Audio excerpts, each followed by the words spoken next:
नमस्कार विद्यार्थी मित्रांनो. आज आपण मराठी या विषयामध्ये जास्तीत जास्त गुण मिळवण्यासाठी प्रत्येकाने काय प्रयत्न केले पाहिजेत ते पाहणार आहोत. जेव्हा विषय असतो मराठी, त्या मराठी परीक्षेत विद्यार्थी विचार हाच करतात की आपण सर्वात जास्त गुण कसे मिळवावेत. Yes, the question is how to score more mark in Marathi. पहिली गोष्ट प्रत्येकाला हे समजलं पाहिजे की मराठीमध्ये 80 पैकी 80 मिळत नाहीत, पण येस 80 पैकी 75 मार्क तर मिळू शकतात. 75 पेक्षा जास्त तर मिळू शकतात. Yes, I know 80 out of 80 score करणं डिफिकल्ट आहे, but out of 80 you can score 75 plus और 75 और 70 प्लस समथिंग. बट उस बेस्ट परफॉर्मेंस के लिए या उन सभी बेस्ट मार्क्स के लिए आपको मराठी सब्जेक्ट में सबसे ज्यादा अच्छी तरह से प्रैक्टिस करना है, वो मतलब learning end writing. Next question, why I am losing marks in Marathi. Preparation तो मैं कर रहा हूँ, लर्निंग कर रहा हूँ, प्रैक्टिस कर रहा हूँ, फिर भी मेरे मार्क्स जा रहे हैं. Have you observed your paper? आपके क्वेश्चन पेपर में सारे आंसर्स बहुत मतलब सारे क्वेश्चंस इजी थे. जो आपने आंसर लिख के जिस चीज का आपने आंसर लिखा है ना, आपके हिसाब से वो करेक्ट है, but while checking paper character उसमें रेड मार्क दे देता है. एंड एक एक ब्रीफ आंसर में, एक एक राइटिंग स्किल में, एक एक रैपिड रीडिंग के आंसर में बहुत से रेड मार्क आ जाते हैं, अंडरलाइनिंग आ जाती है और वहां पर मार्क्स कट हो जाता है just because of spelling errors. Then concern is, मुझे समझ में तो आया, सो मैं लिख क्यों नहीं पाया. I understand Marathi but I can't right it in Marathi. समझ में आ गया, लिख नहीं पाया. इसका रीजन एक ही था, इसके पहले आपने लिख के प्रैक्टिस नहीं KIA. I want you all to practice more and more, especially for writing Marathi. And yes, इन सभी क्वेश्चंस का सॉल्यूशन आज हम ढूंढने वाले हैं. How to score more marks in Marathi. कम से कम एरर्स कहां पर हो सकते हैं, और अगर हमें समझ में आता है तो वोकैबुलरी स्ट्रॉन्ग करने के लिए हम मराठी में क्या कर सकते हैं. ओके, इन सब का सॉल्यूशन है ना एक ही, शुद्ध लेखन. यस स्टूडेंट्स, शुद्ध लेखन ये ऐसा पार्ट है ना जो आज तक हमने स्पेशली अलग लेक्चर में ऐसा सीखा ही नहीं है. Right from standard 1, standard first, second, third, fourth, then fifth standard, 7th, 8th, 9th, 10th, इन सभी स्टैंडर्ड्स में हम है ना ग्रेजुअली मराठी लैंग्वेज सीखते जाते हैं, नेक्स्ट लेवल मराठी लैंग्वेज सीखते जाते हैं. बट इसमें जो होने वाले एरर्स है, जो गलती है ना, उनको कवर कैसे करना है ना, यही कभी समझ में नहीं आता. एंड अगेन वो सेम मिस्टेक्स रिपीट होती, अगेन एंड अगेन हमारे मार्क्स कम हो जाते.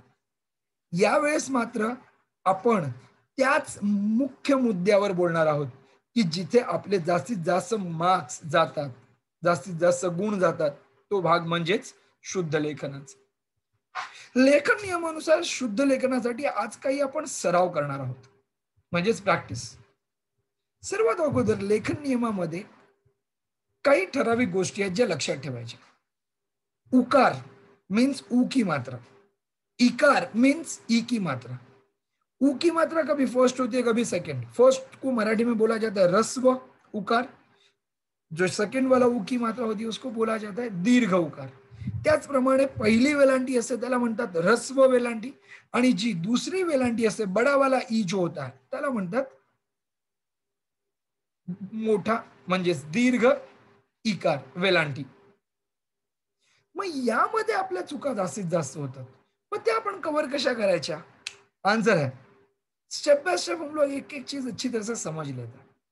सबसे पहले जो हम स्टेटमेंट फ्रेम करते हैं, लिखते हैं, पढ़ते हैं, इसमें ज्यादातर एरर हमने देखे है ना कंजंक्शन वर्ड्स में. Do you all know very well what are the conjunction words.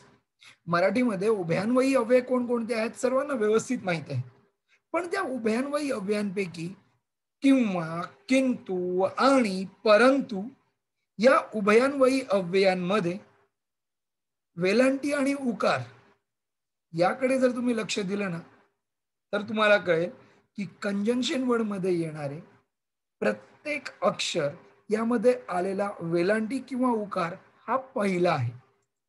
All वेलांटी, ऑल उकार इज इन ह्रस्व because it's a conjunction word. समझ में आ रहा है?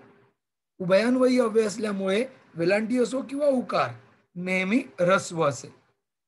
त्याचप्रमाणे अजून एक कंजंक्शन वर्ड आहे, इत्यादी, एक्सेट्रा.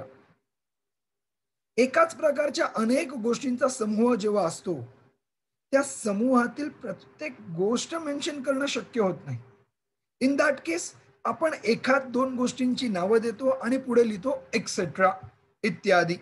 फॉर एक्झाम्पल, महाराष्ट्रातील सुपीक राज्य, महाराष्ट्र के फर्टाइल स्टेट्स, पंजाब, हरियाणा, महाराष्ट्र, गुजरात, सबका नाम नहीं लिखते, हम लिखते हैं पंजाब, महाराष्ट्र, एक्सेट्रा एक्सेट्रा, वगैरह वगैरह, इत्यादि इत्यादि. तो ये जो इत्यादि है ना, ये भी कंजंक्शन वर्ड में आता, बट कंजंक्शन वर्ड में होते हुए भी यहां पर रूल थोड़ा सा चेंज हो गया. आर यू गेटिंग दिस? इत्यादि में दी का वेलांटी दिख रहा है आपको? It is not small, it's a big one. म्हणजेच दीर्घ वेलांटी आहे. ई की मात्रा बड़ी वाली है, ये ध्यान में रखना. ओके, चलो ये थे बेसिक 2 रूल्स. आगे बढ़ते हैं विथ नेक्स्ट, ऊन हुन. ऊन हुन, ऊन हुन हा एक प्रत्ययाचा भाग आहे. ऊन हुन प्रत्ययाचा भाग. प्रत्यय मीन्स क्या? सफिक्स. यस, सफिक्स जो वर्ड के एंड में कनेक्ट होते हैं. यहां पर भी देखो ना, फर्स्ट वर्ड इज म्हणून. इसमें एक्चुअल वर्ड क्या है? म्हणणे. उसके साथ सफिक्स कनेक्ट हुआ है उन, तो वर्ड बन गया म्हणून. सेकेंड इज समजणे, टू अंडरस्टैंड, इसलिए यहां पर लिखा है समजून. सांगणे, टू टेल, इसको ऊन प्रत्यय कनेक्ट करेंगे तो सांगणे का हो जाएगा सांगून. जाणून, बसून, उठून, जाऊन, येऊन, ऐसे सभी वर्ड्स. कुछ वर्ड्स तो ऐसे भी होते हैं जो प्लेस के साथ कनेक्टेड होता है. घरातून, बाजारातून, गावाहून, देशादेशातून, शहराशहरातून, ये सब अलग अलग वर्ड्स जहां पर भी उन्हून कनेक्ट होता है ना, यस, एक चीज ध्यान में रखनी है, उसमें उकार हमेशा दीर्घ होता है. यस, उकार दीर्घ असतो. दिसतोय? अणून, समजून, सांगून, जाणून. अलग अलग लक्षात. हाँ, पण इथे न नळातला आहे हे लक्षात घ्या. ज्यादातर कंफ्यूजन हो जाता है न नळातलं आणि न बाणातलं. इस बार ये confusion I don't want, clear कर लो. यहाँ पर न आता है क्रियापद में ज्यादातर और न यहाँ पर होता. ये जब आप रीडिंग करोगे ना, जेव्हा तुम्ही जास्तीत जास्त वाचन कराल ना, तेव्हा तुमचा हा प्रॉब्लेमही सॉल्व्ह होईलच. आलं का लक्षात? चला आपण जाऊया पुढच्या भागात. काही असेही लेखन नियम आहेत ज्यामध्ये काही अक्षरच बदलतात. आता इथेच पहा ना, मूळ शब्द दिलेला आहे पाऊस, त्याचप्रमाणे दुसरा मूळ शब्द दिलेला आहे देऊळ आणि तिसरा मूळ शब्द दिलेला आहे पाऊल. यामध्ये आलेला हा जो ऊ आहे ना, हा ऊ आहे दीर्घ, बडावाला ऊ. आणि या शब्दाबरोबर जेव्हा प्रत्यय कनेक्ट होतो, प्रत्यय मीन्स सफिक्स, सो पाउस के साथ तो कनेक्ट हुआ तो वर्ड बन जाएगा पाउसत. बट लेखन नियमानुसार हा शब्द चुकीचा है. वैसे देऊळ के साथ तो कनेक्ट हुआ तो वर्ड बन जाएगा देऊळत. पाउल के साथ कनेक्ट हुआ तो बन जाएगा पाउलत. But you all know all these 3 words are wrong. तो करेक्ट वर्ड क्या है? Yes, these are the correct words. योग्य शब्द हे आहेत पावसात, देवळात, पावलात. प्रत्येक ठिकाणी हे लक्षात ठेवा विद्यार्थ्यांनो, जिथे मूळ शब्दात मोठा दीर्घ उ आला आहे आणि त्यासोबत कोणताही प्रत्यय असेल तर त्या ऊचा बदल व मध्ये होतो. आलं का लक्षात? चला जाऊया आपण पुढच्या नियमाकडे, म्हणजेच सा या अक्षरापासून बदलणार आहे शा या अक्षरामध्ये. उदाहरण बघूया. ससा, रॅबिट, मासा, फिश, कसा, हाऊ. घसा, थ्रोट। अब इसमें ना सा जो है ना, इसको जब प्रत्यय के साथ कनेक्ट किया जाता है, अगेन प्रत्यय, प्रत्यय मीन सफिक्स, ला, प्रत्यय के साथ कनेक्ट किया ना तो सा से बन गया ला, शा। जैसे स शा ला, वैसे ही मा शा ला, क शा ने एंड घ शा द, इन थ्रोट, है कि नहीं? ध्यान से सुनना, सा से ट्रांसफॉर्म करके वर्ड बन गया है शा। ये कुछ रूल्स है, इनको हमेशा ध्यान में रखेंगे हम, सिर्फ एग्जाम पॉइंट ऑफ व्यू से नहीं, आफ्टर एग्जामिनेशन जब कभी भी मराठी लिखने की बात आई ना, तब ये रूल्स आपको याद रखना है, जब कभी भी, इन फ्यूचर एनी टाइम। और ऐसे ही और भी कुछ रूल्स है। चलो हम देखते हैं नेक्स्ट स्लाइड पे। यहां पर एक सिंपल सा एग्जांपल दिया है, प, दैट इज डबल प, कनेक्टेड प। बट जब ये कनेक्टेड प ये जब ऍक्च्युअल वर्ड्स में आता है, जेव्हा मूळ शब्दामध्ये असं हे अक्षर येतं, त्याबरोबर जर सफिक्स म्हणजेच ने हे प्रत्यय लागत असेल, तर दुप्पट या शब्दापासून होणार दुपटीने। सेम वेज यहां पर दिया है तिप्पट, तर शब्द तयार होईल तिपटीने। येस, हा बदल होतो, जिथे डबल प आहे तिथे ट्रान्सफॉर्मेशन होणार सिंगल प, हे लक्षात घ्या। काही वेगळे नियमही आहेत, ते नियम म्हणजेच हे, before any joint word, do you all no very well what is joint word? जोड शब्द, कनेक्टेड वर्ड, जिथे जोड शब्द आला त्याच्या पुढचं अक्षर यावर असलेला उकार किंवा वेलांटी हमेशा ह्रस्व असते, ह्रस्व, ह्रस्व म्हणजेच स्मॉल वन। आता इथेच बघा उदाहरण आहे पुस्तक, पूचा उकार आहे पहिला, शिस्त स एंड त कनेक्टेड है, म्हणून शी, इसका वेलांटी हो गया फर्स्ट, ह्रस्व। अगेन थर्ड एग्जांपल देखते हैं, एकनिष्ठ, इथे दिसते स्ठ, स्ठच्या अगोदर आला आहे नी आणि नीच्या पहिली वेलांटी येस ह्रस्व। अगेन फोर्थ एग्जांपल, विघ्न, घ आणि न कनेक्टेड असल्यामुळे त्याच्या अगोदर आलेल्या अक्षरावर ई ची मात्रा नेहमी ह्रस्व असेल। मग उकार असो किंवा वेलांटी, अगर नेक्स्ट लेटर कनेक्टेड है, जॉइंट है, उसके पहले आने वाले लेटर के ऊपर इफेक्ट हमेशा ह्रस्व वाला होगा, उकार हो या वेलांटी, हे लक्षात ठेवा। समझा? अब आप सोचोगे सर ये तो समझ में आ गया, बट अगर किसी वर्ड में उकार भी है या वेलांटी भी है बट जॉइंट वर्ड है ही नहीं, इन दैट केस देखो, ये जो मैं रूल्स बता रहा हूं ना, ये रूल्स आपके अंडरस्टैंडिंग के लिए, आपकी जो ज्यादा मिस्टेक्स होता है ना उनको कम करने के लिए। 100% स्पेलिंग एरर्स खत्म करना है ना, तो हमें बहुत डेप्थ में पढ़ना पड़ेगा और उसके लिए काफी टाइम लगेगा। बट यस, आज आपण आहे ना जो नियम शिकतोय ना, त्यामुळे आपले 90 to 95% एरर्स कमी होणार आहेत। आणि त्याच्यासाठी एक बेसिक नियम सांगतो, ते लक्षात घ्या। कुठलाही शब्द, कुठलाही शब्द, या शब्दामध्ये वेगवेगळी अक्षर असतात, त्यातला एक नियम लक्षात घ्या, कोणत्याही शब्दातलं शेवटचं अक्षर असेल, शेवटचं अक्षर, तर त्याला असलेला उकार किंवा त्याला असलेली वेलांटी नेहमी दीर्घ असेल, because that is the last letter of the word. म्हणून हमेशा लास्ट लेटर का वेलांटी ई की मात्रा बड़ा होगा या तो उकार वो भी बड़ा होगा। इन केस ऑफ उभयान्वयी अव्यय थोड़ा सा चेंज होता है, दैट वी हैव सीन। उभयान्वयी अव्यय में ये रूल अप्लाई नहीं होता, कुछ एक्सेप्शनल केसेस है, वो थोड़ा साइड में रखेंगे, तो 90-95% ऑफ द टाइम यही रूल अप्लाई होता। एंड विद दैट फर्स्ट वाले वर्ड के साथ भी ऐसा ही है, कुठलाही शब्द असेल, कोई भी एक वर्ड होगा, उसके फर्स्ट लेटर पे आया हुआ इफेक्ट 90% ऑफ द टाइम वो ह्रस्व होता है। लास्ट लेटर होगा तो दीर्घ, फर्स्ट लेटर हुआ तो ह्रस्व, ध्यान में रख लेना। हाँ, आप जैसे रीडिंग करोगे उसमें से आपको एक्सेप्शनल केसेस मिल जाएंगे, आप उसको थोड़ा ध्यान में रख लेना। वळूया आपण पुढच्या नियमाकडे। जो भी वर्ड, जो कोणता शब्द इक आणि इत या प्रत्ययांबरोबर शेवट करतो. उदाहरणार्थ नागरिक, एंडिंग में क्या आ रहा है? ईक. प्रामाणिक, अगेन ईक. सामाजिक, लास्ट में क्या आ रहा है? ईक. म्हणजेच नागरिक, प्रामाणिक, सामाजिक या शब्दांच्या शेवटी ईक हे प्रत्यय येतं. आणि म्हणून जिथे जिथे प्रत्ययामध्ये क हा शेवटी अक्षर येणार आहे, त्या अक्षराच्या अगोदर आलेली वेलांटी नेहमी ह्रस्व असेल. नेहमी ह्रस्व असेल.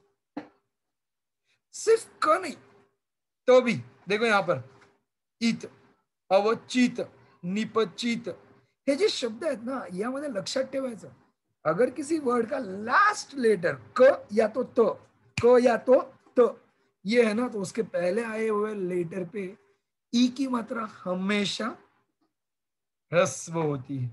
ठीक है, राहील लक्षात. चला तर आपण जाऊया पुढे. रफार. रफार दिख रहा है? रफार, यस, ये ऊपर है ना, उसको बोलते हैं रफार. अब ये जो रफार है ना, इसका भी एक रूल है. आपको प्रोनाउंसिएशन में रफार तो समझ में आ ही जाता है कहां पर है, बट उसके साथ जो वर्ड होता है या उसके साथ कनेक्टेड जो लेटर होता है ना, उस लेटर पे जो इफेक्ट आता है ना, वो हमेशा दीर्घ वाला इफेक्ट होता है. यस, दीर्घ. बाद में उकार का ऊ की मात्रा का इफेक्ट हो या इकार वेलांटी ई की मात्रा का इफेक्ट हो, दोनों ही दीर्घ असतील, हे लक्षात घ्या. बिफोर रफार, बिफोर रफार. जैसे एग्जाम्पल आहे सूर्य, य वर रफार आहे म्हणून स याचा उकार सु दूसरा झाला. पूर्ण, अगेन पू दूसरा. जीर्ण, अगेन जी सेकेंड वन, बिकॉज रफार है ना. आशीर्वाद, इसमें ज्यादातर मिस्टेक होती है हमारी. शी का वेलांटी फर्स्ट लिख देते हैं एज पर रूल, एक्चुअली नहीं. रफार है ना, तो रफार की वजह से ये हो जाएगा बड़ा वाला ही. शीर्षक. लेकिन ये 5 एग्जांपल्स. अच्छा, सिक्स एग्जांपल आपको सामने ही दिख जाएगा. Look at here. दीर्घ, दीची वेलांटी कोणती आहे? दीर्घ. येस, आलं का लक्षात? सिंपल आहे. रफार जिथे जिथे आहे त्या अगोदर येणाऱ्या अक्षराचा उकार असेल किंवा वेलांटी असेल, ती नेहमी दीर्घ असेल. मोठी ई किंवा मोठा उकार. आलं लक्षात? चला, काहीतरी वेगळा नियम आहे हा, जो आज आपण बघतो. आपण लिहिताना नेहमी हे शब्द लिहितो, बोलतो, वाचतो. मी, ही, ती, जी, की, तू, दू, ऐसे बहुत से वर्ड्स आते. सिंगल लेटर वर्ड आहे, एकाच अक्षरामध्ये तो शब्द आहे. आता एकच अक्षर, त्यावर असलेला इफेक्ट नेहमी दीर्घ असेल. नियम है, रूल है ये मराठी में. कोई भी सिंगल लेटर वर्ड हो तो उसके ऊपर आया हुआ ये जो है ना, ई का मात्रा या तो ऊ का मात्रा हमेशा दीर्घ होगा. दीर्घ. जस्ट इन अ केस वो चेंज हो जाता है.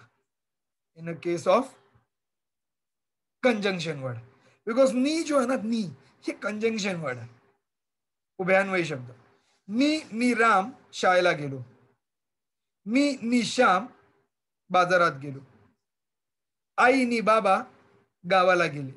तो ये नी है ना, ये आणी का रोल प्ले करता, एंड इसीलिए उसका वेलांटी जो है ना, वो है ह्रस्व.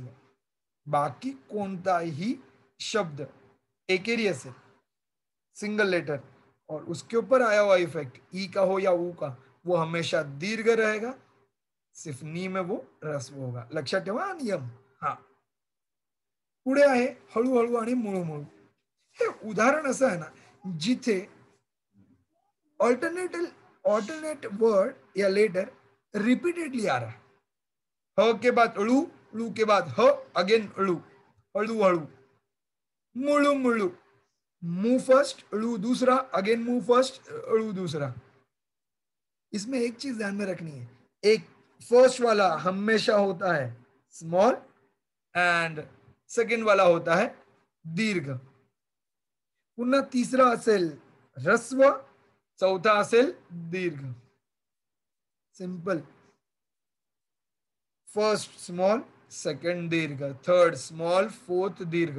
बिकॉज ये याद रखने का, फर्स्ट का हमेशा फर्स्ट फर्स्ट लेटर जो होता है ना, उसका उकार या वेलांटी हमेशा फर्स्ट होता है। लास्ट जो होता है ना, उसका उकार या वेलांटी हमेशा दीर्घ होता है। वो ध्यान में रहेगा तो बाकी सबका तो इजीली याद रह जाएगा। बिकॉज ये ज्यादातर ये 4 लेटर वर्ड्स ही होते हैं, 4च अक्षर असतात आणि रिपीटेडली आलेले असतात, म्हणून रस्व दीर्घ असा हा नियम इथे असतो। पण एका केसमध्ये हा नियम बदलतो। कोणत्या केसमध्ये? येस, जर गोष्ट असेल आवाज दर्शवणाऱ्या शब्दांची, तर मात्र हा नियम बदलतो। आवाज दर्शवणारे शब्द म्हणजेच कोणते शब्द? रिदमिक वर्ड, जुळू जुळू, तुरु तुरु, भुरु भुरु, यामध्ये हा नियम बदलतो। इसमें सारे लेटर्स के ऊपर आया हुआ इफेक्ट हमेशा रस्व होगा। यस, रस्व। जुळू जुळू सारा फर्स्ट स्मॉल वन, तुरु तुरु सारा स्मॉल उकार, भुरु भुरु सारा स्मॉल उकार। वो ध्यान में रहे। हाँ, रिदमिक वर्ड। अशा प्रकारे आपण आणखी काही नियम समजून घेतले। खूप महत्वाचे आहेत हे नियम। असे अनेक शब्द आपण लेखन करत असताना, निबंध लेखनामध्ये, पत्र लेखनामध्ये, कथा लेखनामध्ये, दीर्घोत्तरी उत्तर लिहिण्यामध्ये आपण या शब्दांचा वापर करतो आणि जास्तीत जास्त वेळा चुकतो। पण हे नियम लक्षात ठेवले तर मात्र चुका होणार नाहीत। आणखी काही नियम आहेत बरे का, आपण तेही समजून घेऊया। सिंपल आहे। वडील हा एक शब्द आणि गरीब हा एक शब्द। हे आपल्याला माहिती आहे की या वडील आणि गरीब या शब्दामध्ये असलेला ड याबरोबर मोठी वेलांटी आहे आणि र, गरीब मधला र याबरोबर मोठी वेलांटी। पण जेव्हा याच शब्दांना अपन कोणताही प्रत्यय जोड़तो, सफिक्स कनेक्ट करता है ना, तब इसका इफेक्ट चेंज हो जाता है। या स्टूडेंट, इसका इफेक्ट चेंज हो जाता है। एंड वडील या ठिकाणी बदलून शब्द तयार होतो वडिलांना, त्यामध्ये डी ची वेलांटी मात्र ह्रस्व होते। त्याचप्रमाणे गरीब यामध्ये री ची वेलांटी सुद्धा दीर्घ असते मूळ शब्दात आणि प्रत्यय जोडल्यानंतर ती ह्रस्व होते, हे लक्षात घ्या। ओके, आता हे शब्द जर तुम्ही ऐकले असतीलच, इवन लिहिले देखील असतील आणि त्यात चुकाही झाल्या असतील। पूर, पूर हा शब्द आहे ना, जास्तीत जास्त गावांच्या नावामध्ये बघायला मिळतो। नागपूर, कानपूर, सोलापूर, कोल्हापूर, जयपूर, मिर्जापूर, तुळजापूर, असे अनेक अनेक शब्द आहेत।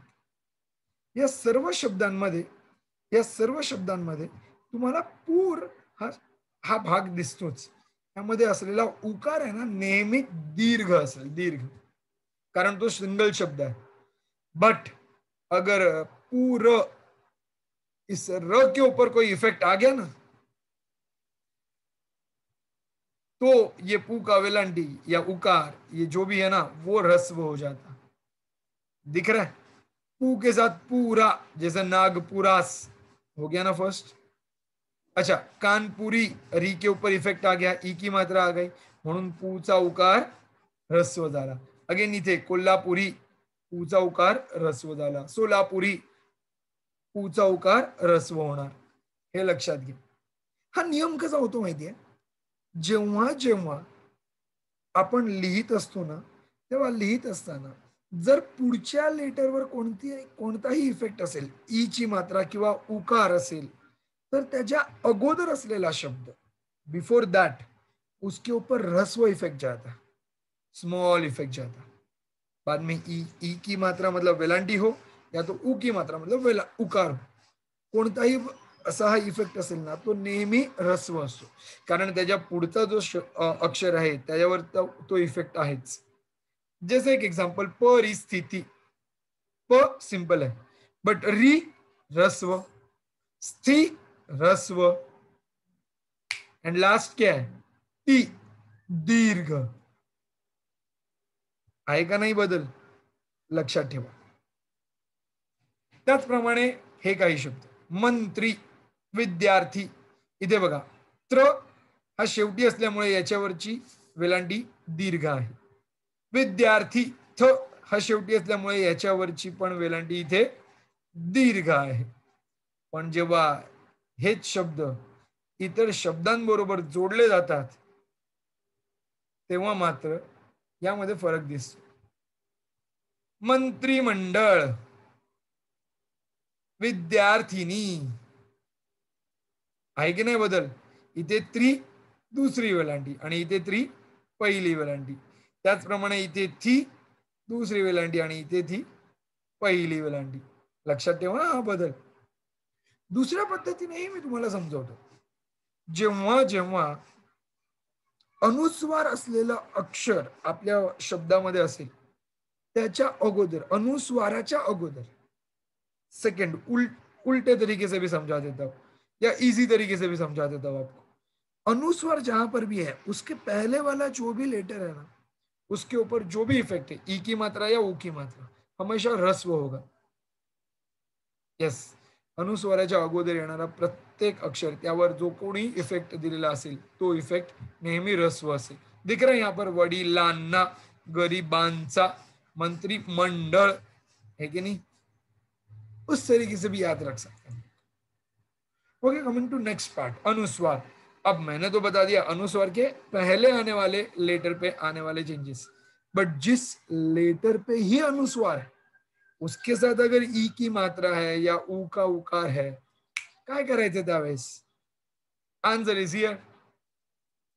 कोणताही शब्द ज्यामध्ये अनुस्वार असलेलं अक्षर असेल आणि त्यावर उकार किंवा वेलांटी असेल, विदाउट फेल वो वेलांटी या तो उकार रस्व ही लिखने का.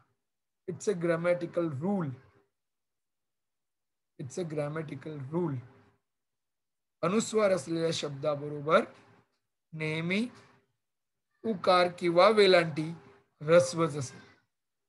कुंकू, कुटुंब, निंदा, कुंपण, पिंजरा, है की नाही?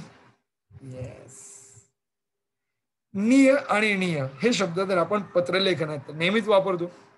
माननीय महोदय, आदरणीय मुख्याध्यापका, बरोबर, आदरणीय पोलीस अधिकारी, आदरणीय गुरुजन, हे शब्द आपण वापरतो. मग इथे निय किंवा निय हे जे आपण वापरतो ना, ह्यामध्ये चुका करतो आपण. चुका अशा असतात, स्पेलिंग एरर्स. वेलांटी नेहमी पहिली देतो, याद रहता नहीं सेकंड देना, बट लिखते हो कंफ्यूज हो जाता, हम सोचते नहीं पहला वाला देना चाहिए, मग रस्व देतो, बट ऍक्च्युअली इट इज दीर्घ ऑलवेज. माननीय, आदरणीय, वंदनीय सगळीकडे जी वेलांटी आहे ती दीर्घच असेल, हे लक्षात घ्या. चला, इथपर्यंत काही नियम जे होते, मुख्य नियम, ते मी तुम्हाला सांगितले. यामध्ये एक गोष्ट जी तुम्हाला फक्त ऍड करतो यामध्ये, ती म्हणजेच चा, ची, चे, च्या, हे कुठे वापरायचं? जेव्हा पुल्लिंगी शब्द असेल ना तिथे येणार आमचा, चा आएगा. When it is connected to स्त्रीलिंगी शब्द वहां पर रहेगा आमची, ची आएगा. जर तोच शब्द नपुसकलिंगी आहे किंवा एका आदरणीय व्यक्तीसाठी वापरलेला शब्द आहे, त्याच्याबरोबर कनेक्टेड आहे, तिथे येणार आमचे, आमचे. चा, ची, चे, हे कळलं का? येस. याशिवाय कुठे आपल्याला वापरायचं तर आमच्या, हमारे बारे में. when we are talking about third person, third thing, third object, then it is च्या. च एंड या कनेक्टेड. एक सिंपल है, ये जहां जहां पर आप रीडिंग करोगे ना वहां वहां पर ये चीज ध्यान में रखोगे तो और अच्छी तरह से कवर हो जाएगा. बेसिकली उसके लिए ऐसा कोई नियम नहीं है, जितना ज्यादा रीडिंग उतना ज्यादा आपका वोकॅब्युलरी स्ट्रॉंग होगा. सरावासाठी काही शब्द आहेत, चला ते पाहून घेऊया आपण. अचूक शब्द ओळखा. आशीर्वाद, आशीर्वाद, आशीर्वाद आणि आशीर्वाद. योग्य शब्द आहे दुसरा, हा आहे आशीर्वाद. त्याचप्रमाणे दुसरा परीक्षा, परीक्षा, परीक्षा आणि परीक्षा. योग्य शब्द आहे परीक्षा. यामध्ये सुद्धा भविष्य, भविष्या, भविष्य, भविष्या. आणि योग्य शब्द आहे पहिला, भविष्य. श्रवण, सरावण, श्रवर्ण, श्रावण. आणि यामध्ये योग्य शब्द आहे चौथा शब्द, दॅट इज श्रावण. उज्ज्वल, उज्ज्वल, उज्ज्वल, उजावल. आणि योग्य शब्द तुम्हालाच माहिती आहे उज्ज्वल. चैतन्य, चैत्यन, चैतन्य आणि चैतन्य. आणि योग्य शब्द आहे तिसरा, तो आहे चैतन्य. म्हातारी, महतारी, महातारी, म्हातरी. योग्य शब्द ओळखा. अचूक शब्द कोणता आहे? पहिला, म्हातारी. प्रयंत, पर्यंत, प्रयत्न आणि पर्यंत. योग्य शब्द आहे तीसरा, दॅट इज प्रयत्न, एफर्ट्स, कोशिश.